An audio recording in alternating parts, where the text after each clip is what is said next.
Today I'm going to be brewing a Hazy IPA, but it's not just any Hazy IPA. This might in fact be the single most unique Hazy IPA that I've ever brewed. And the reason why is because today I'm challenging myself to brew this one without touching a single hop pellet. One of the best parts about being a home brewer in today's day and age is the incredible flowable hop products that are available to us, specifically the hop extracts known as Spectrum and Incognito from Barth Haas. These are incredible products that are used heavily on the professional side, but are just now starting to be able to make themselves a little bit more accessible to the homebrewing community. By using these hop products, I'm going to get incredible yield out of these beers. I am so used to losing over a gallon of beer from dry hops and just hop material soaking up all of that stuff, clogging the transfer tubes. It's a pain in the butt sometimes. I want to see today if I can fully replace the massive amount of whirlpool hops and dry hops I'd normally be using for a beer like this with these extracts. Like a rule of thumb though is that one of these hop extract packets is equivalent to roughly 4 ounces of the same hop. The recipe that I'm throwing together today is going to have a rough equivalent of about 5 ounces per gallon, or about 10 pounds per barrel of hops. That's really pushing the limit there. And in fact, if I was using regular hops in this one, pelletized or whole cone hops, like, good Lord, I wouldn't get any beer out of it. It'd be ridiculous. So I'm really excited to see if this works, and if it does, how well does it work? The recipe I'm going for today is a classic combination of Citra, Mosaic, and Eldorado hops, so I already know what flavor to expect, and I already know that that combination is money. But when it comes to the actual flavor of these hop extracts, I think it's going to really help identify what the strengths and weaknesses are. Before we get started, I want to give a quick shout out to Northern Brewer, who provided the malts for this beer, the hops I got from Yakima Valley Hops, and the yeast I got from More Beer. I also want to give a shout out to Clawhammer Supply, who manufactured the system I'll be brewing this beer on today. That's their 10-gallon, 240-volt electric brewing system. So for the recipe, it's a pretty tried and true Hazy IPA recipe. I didn't want to change too much about this, the only variable being, of course, the hop extracts that I'll be playing with. We're going to be starting out with a base of 10 pounds of raw pale ale malt. No frills, but good flavor. The remaining roughly 30% of the grist is going to be made up of some very important high protein grains. High protein grains are going to do a lot of things for this beer, but most importantly what they're going to do is they're going to provide a source of haze and something for the polyphenols in hops, or hopefully hop extracts, to grab onto. They're also going to provide all important body and mouthfeel. This is the reason why Hazy IPA is creamy, soft, and delicate.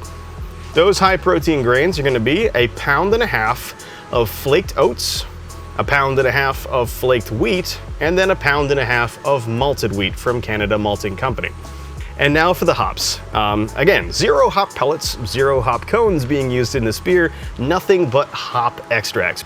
First and foremost, this is a 30-minute boil. So at 30 minutes, we're gonna actually add a bittering addition. I am of the camp that I do prefer a small amount of bitterness in my Hazy IPAs. If you don't want this, feel free to skip it, because you can get plenty of bitterness theoretically out of like a Whirlpool edition. But I'm gonna be starting out with a very calculated 22 IBUs of a hop shot CO2 extract. This is the stuff you get in the syringe.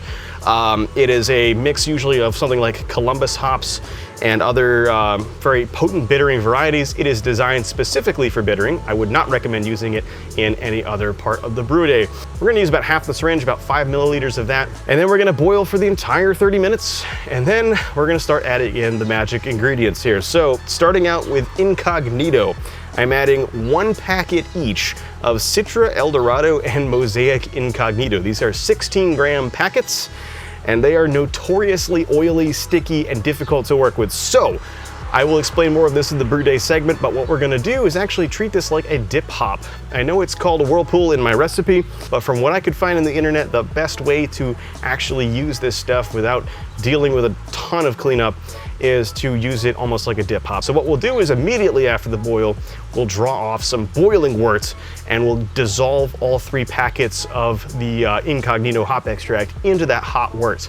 Hopefully it'll break it down pretty well, incorporate it well, and then we will add it directly into my sanitized fermenter. I'm gonna let it sit in the fermenter for probably about 15 minutes or so, and then I'll start transferring cooled wort on top of it as we get ready to finish the process and pitch our yeast. There will be a single dry hop with this beer, and I say it in quotations because we're not, again, using hops here. We're going to be using Spectrum extract for the dry hops. Whereas Incognito is designed to be used on the hot side, Spectrum is designed to be used on the cold side in more or less a replacement of a dry hop. Again, usually about a 1-to-4 ratio on this stuff. I'll be using 1 packet each of Citra Spectrum, Eldorado Spectrum, and Mosaic Spectrum. All 3 of those are going to be sent directly into the dry hop around day 4 or 5, depending on how fermentation is going. I want to keep this one simple and easy so that we're still fermenting actively when I do the dry hop. Hopefully that will promote a little bit of bonding of those polyphenols to the proteins. I do hope that that will create a stable haze. We'll see. I'm not double dry hopping this one, but honestly, I don't feel like there's a need to do so.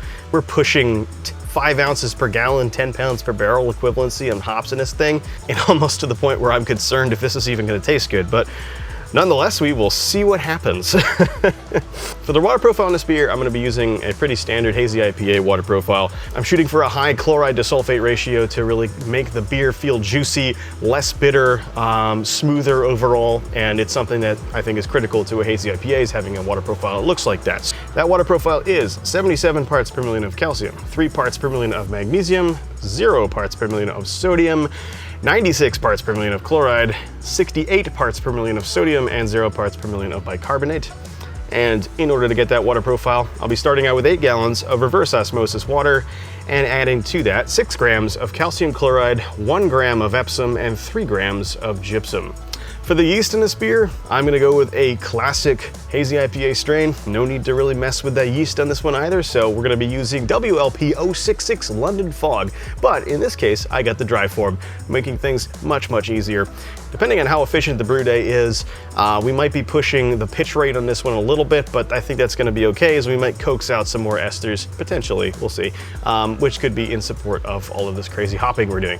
This is a great classic strain of yeast, and the fact that it comes in a dry format now is just even better, so I'm excited to use it. For the mash in this beer, I'm gonna be doing a simple single infusion mash for an hour at 155 degrees Fahrenheit. This is a reasonably high mash temperature that's gonna basically allow a lot of unfermentable sugars to be formed. So we'll be looking at a slightly higher final gravity, slightly sweeter beer, and hopefully a little bit more mouthfeel to come out of it as well. If you want it to be a little drier, then just mash a little lower and you'll be fine. But for the purposes of this beer, with all this intense hopping, I think having a nice higher final gravity and a little sweeter presentation on the finish might really help out in making those flavors pop out. Very excited to see what happens, so let's get started. I started out by adding 8 gallons of reverse osmosis water into my 10-gallon 240-volt claw hammer supply electric brewing system and started to heat that up to the target mash temperature of 155 Fahrenheit. As this was going on, I measured out all of my water salts and I added those into the strike water as it was heating up, stirred that up thoroughly to dissolve it, and then I also milled out all of my grain, which did not include the flake grain. The flake grain does not need to go through the mill. Once this was complete and my water was at the target strike temperature, I mashed in with the entire grain bill, stirring it up thoroughly, making sure to break up any clumps, and then left it to recirculate and sit at 155 for an hour. I also added in 5 grams of ascorbic acid, which is a semi-controversial ingredient that does cut down on the precursors to oxidative chemicals when added to the mash. This is something that can help ensure the long-term shelf stability of Hazy IPAs, especially when you're using flaked grains. Once that hour mash was complete, I also raised up quickly to 170 Fahrenheit for a mash out rest for about 15 minutes. This really just helps me drain out the grain basket easier. It's really the only reason why I do it. I allowed that to sit at 170 for about 15 minutes and then pulled out the grain basket and allowed that to drain for another 15 minutes while I slowly heated up the kettle to a boiling temperature. I collected about 7 gallons of pre-boil wort and then continued on to a full boil. Once I reached the boil, I pulled off a small sample of boiling wort and I added in my 5 milliliters of hop shot directly into that, stirred it up a little bit to get it nice and dissolved, and then added that directly into the rest of the kettle. I did find that this helped a little bit with the oily kind of residue that this creates, so if I was to use hop shot again in the future, this is the way I would do it. I allowed the boil to continue for about 20 minutes before adding 2.5 grams of yeast beer nutrient at the 10-minute mark. then allowed it to continue for 10 more minutes before ending it. But as soon as I turned off the heat, I pulled another sample of boiling wort directly from the kettle. At this point, I dissolved in my 1 packet each of Citra, Eldorado, and Mosaic Incognito.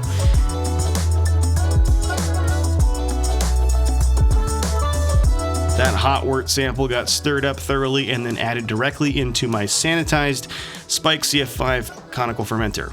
I then began chilling in my kettle, recirculating back into the kettle to bring the temperature down, and then eventually, after about 15 minutes had elapsed, I transferred the wort directly on top of that dip hop of Incognito extract that I had already put into the fermenter. At this point, the beer was at its target pitch temperature of about 68 degrees, so I went ahead and direct pitched my 1 packet of WLP066 London Fog yeast on top of it. I also pulled a sample for an original gravity this time, found it to be 1060, which was lower than expected, but not by too much. So I'm happy with that. I don't mind a lower ABV Hazy IPA, to be completely honest. Okay, so now it's time to talk about fermentation for this beer. As usual, what I'm going to do first is just discuss my process, exactly what I'll be doing, and then I'll provide some tips for success for you in your fermentation, and then provide some alternate yeasts that you can use if you can't get your hands on what I'm using today. So for starters, I will be pitching in 1 packet of WLP066 London Fog.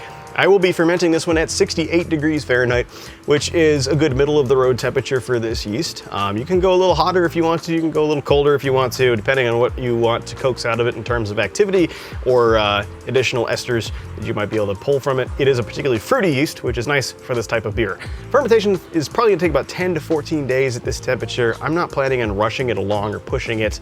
I'm just gonna let it do what it needs to do.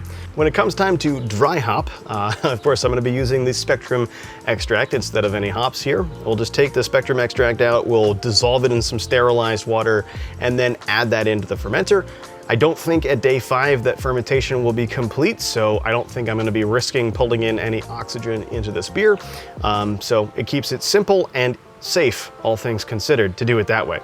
Because the Spectrum extract does not have any sort of vegetal material in it, that does a lot of good things for it. Not only is it going to give us better yield overall and not absorb any beer, but also it's going to really eliminate, I believe, any sort of hop burn or the astringent characteristics that you might get from heavy dry hopping doses. There might still be some in there, it might need to age out, but we'll see. I feel kind of confident that that's not going to be the case. It's also going to eliminate any sort of vegetal kind of flavors that you can get from leaving the hops in the beer for a long time.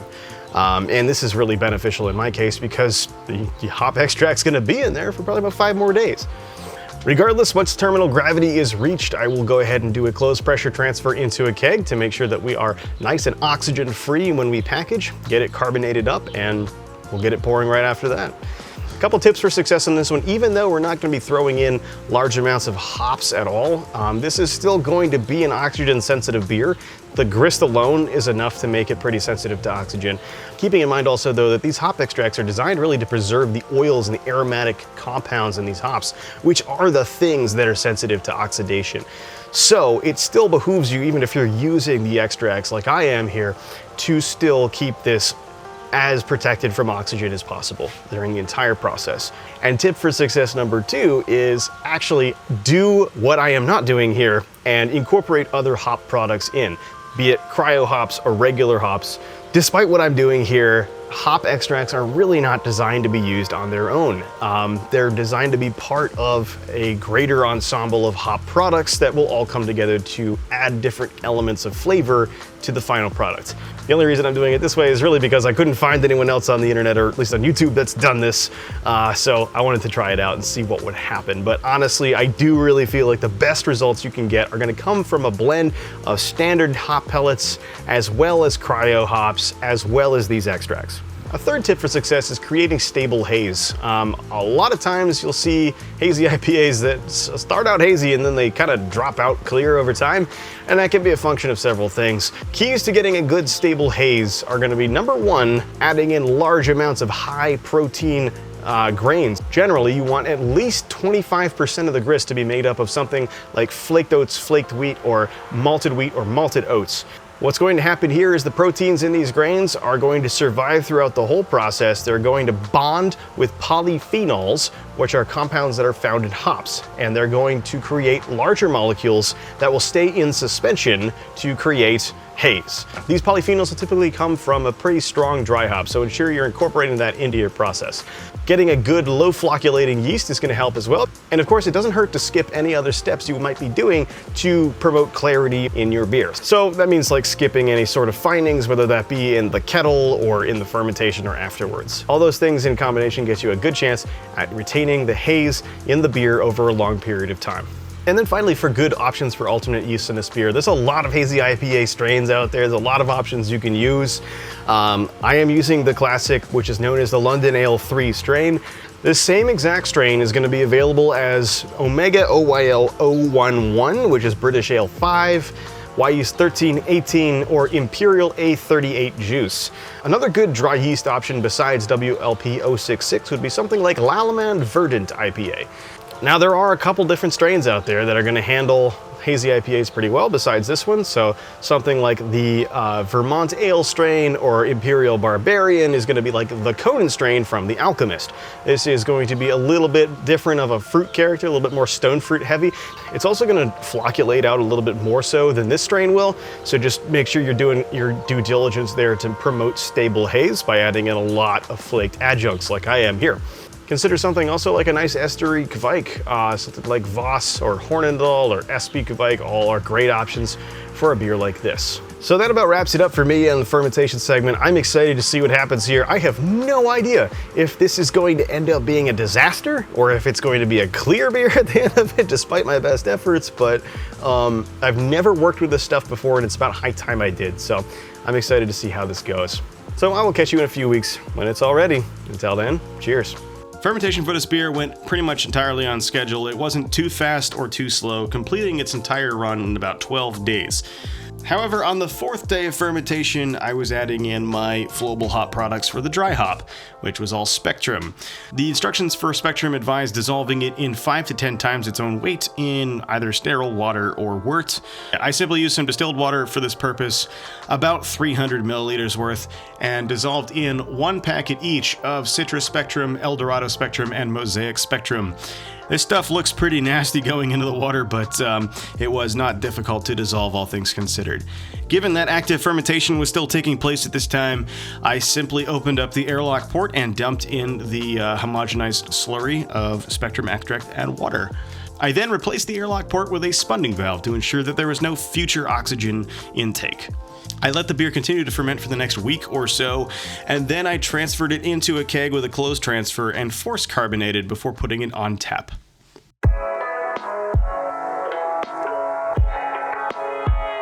This beer is called Shellhammer's Nightmare, and it comes in at 6.0% ABV and about 54 IBUs calculated, although perceptible bitterness is considerably lower.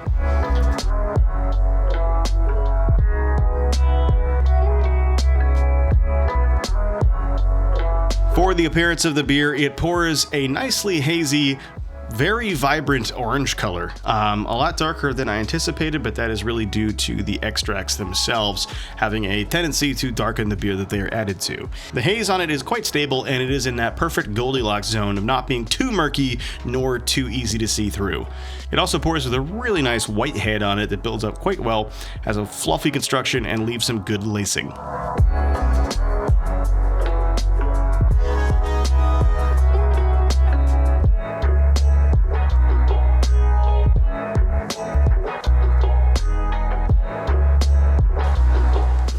All right, so let's go in for aroma.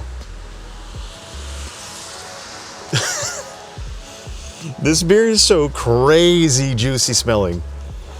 Oh my God. All right, so it is a very powerful aroma. Like ripe mango, passion fruit, cantaloupe like melon. Definitely got some pineapple on the nose, but yeah, heavy on the mango. Does not smell like citrusy or anything. Not like grapefruit, not like orange or lemon or any of that citrus. Yeah, just a really powerful, really juicy aroma on that one, mostly of tropical fruit. It is Very aromatic. I don't even need to be in the glass to smell it. I can smell it from here. Let's go in now for mouthfeel. Oh, wow. Mouthfeel, though. Mouthfeel. We're not talking about flavor yet. So the mouthfeel on this beer is really exquisite. It is soft, pillowy, delicate, light. It feels a bit more medium, I would say. Because it's a bit lighter in alcohol, which is actually really nice in my opinion, it also lightens up the body a little bit as well comparatively to some other hazy IPAs. It's nice though.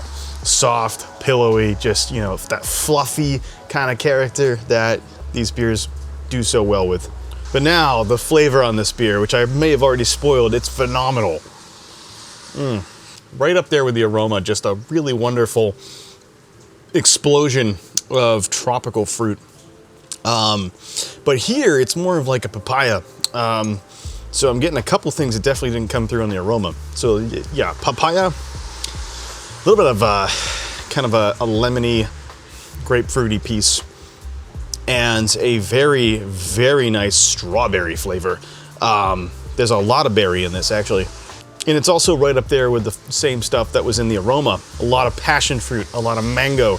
That's really coming through real nicely. One other cool thing though is there's a little bit of a cream of wheat flavor coming through as well that kind of backs up all of that fruitiness with a slight, mild, cereally sweetness that helps you remind yourself that you're actually drinking a beer and not fruit juice. It's very, very drinkable, very delicious, not too much alcohol, which is really nice, and just absolutely nails that crazy fruit bomb that I was going for. So yeah, that's pretty impressive for not having a single hop pellet in it. Let's talk about that now, shall we? But really, I did know that the flavors on this one would be amazing, so I can't take credit for the hop combo. That's a classic Hazy IPA combo that works every time. But like I said, the reason why I did that was so I had a really good barometer with which to measure, does the extract alone have enough complex hop flavor to really come through and deliver in that way versus using real hops in beer. And I think it did. For a standalone extract-only beer, holy crap, that's amazing. This beer has now been sitting in my kegerator for about 2 weeks at cold temperatures, and it's around this time normally that if you have a beer that doesn't have stable haze in it, it's gonna start dropping out around here. This has still very much got some stable haze in it. Like, it is not going to be losing its haze, I don't think. That tells me that there's plenty of polyphenols in there for things to grab onto. When it comes to potential improvements in this beer, the malt bill is exactly what I needed it to be. The hop flavor is complex. The process worked out well. But the only thing I would really change is adding in some more hop products, whether that be cryo hops or T90 pellets at some point during the process. You know, if you're gonna add in T90, probably maybe on the hot side, maybe do that during the whirlpool. If you're gonna add in cryo, maybe during the dry hop to, again, further reduce the amount of hop material in the beer and make that yield better and make those transfers easier. But outside of that, man, like this is bomb. It still is definitely one of the most flavor-packed IPAs I've ever made, and truly a treat to enjoy. All in all, great experience, but let's talk real quick about pros and cons for this particular stuff. Number one, this was, without a doubt, the easiest transfer that I've ever made of any hazy IPA from fermenter to keg. There was no clogging, there was no hop material to get stuck in tubes or keg disconnects or anything like that, which made the transfer exceptionally easy. Seriously, the amount of times that I have had to unclog a hazy IPA transfer and risk oxidizing that beer, this is truly exceptional to have that ability to not have to worry about that at all. Secondly, because there is no vegetal material in here, even with that really long 5-day warm dry hop that I had going on in this thing, there was zero vegetal flavor. In any other case, if I had left even 2 or 3 ounces of hops in the entire beer in there at warm temperatures for 5 days, you would have gotten some significant grassiness. You would have gotten a vegetal kind of character that is a hard thing to get rid of. It's something that takes a long time to go away, and it definitely detracts from the fruitiness and the intensity of the flavor that we want out of these specific hops. But in this case, zero. As soon as I had kegged it, there was nothing that I could taste that was vegetal or grassy in any manner. The third pro for this one is honestly the yield. It's incredible. I had at least half a gallon, maybe a whole gallon of beer left in the fermenter after I'd finished getting my full 5-gallon keg out of this thing. Normally, with the Hazy IPA, that does not happen. And it certainly would not have happened if I had used regular hops or even cryo to replicate the amount of hops that theoretically I would have put in here. But of course, this is not without its faults. It's not without its drawbacks. Everything's kind of a trade-off in this stuff, and there are certainly some cons to talk about here. The first con I have is cost. Hey, there's no getting around it. This stuff is incredibly expensive. Minus the fruit beers that I've done ever so often, this is without a doubt the most expensive beer I have ever brewed.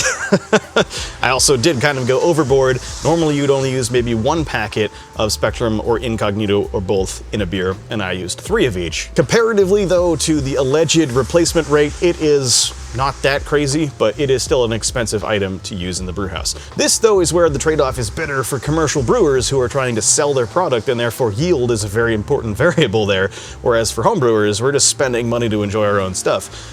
So it might be different for different folks. The second con I have for it is hop burn is still a thing with this stuff. So even though I had that long dry hop, I didn't have vegetal material in the beer, I didn't have a grassy flavor come out of it, I did still experience that astringent, biting feeling that you get that sometimes is like a burning characteristic.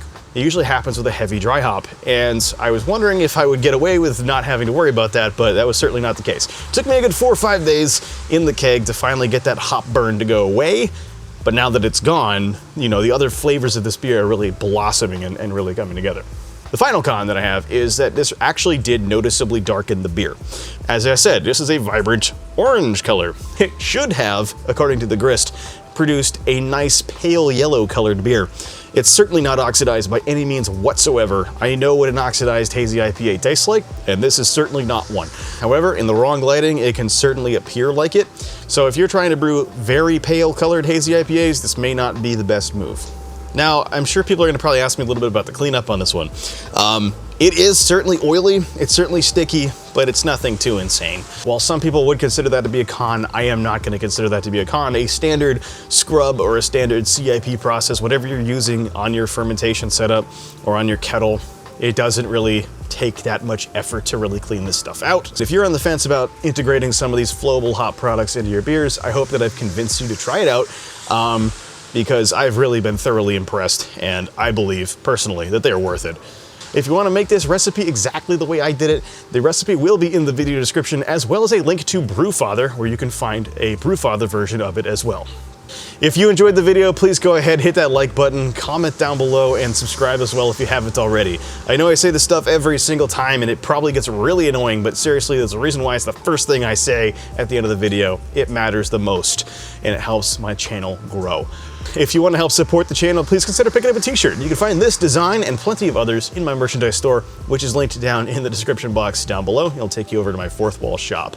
I also have a Patreon, and my patrons are responsible for a lot of things, but they are the #1 financial supporter of the channel. It's helped me pay entirely for my production equipment setup, and it helps fund things like this cool experiment here. I would not have otherwise dropped the cash to go do this if I had not had some sort of support to help make it happen. So thank you very much to my patrons for helping make videos like this one a possibility.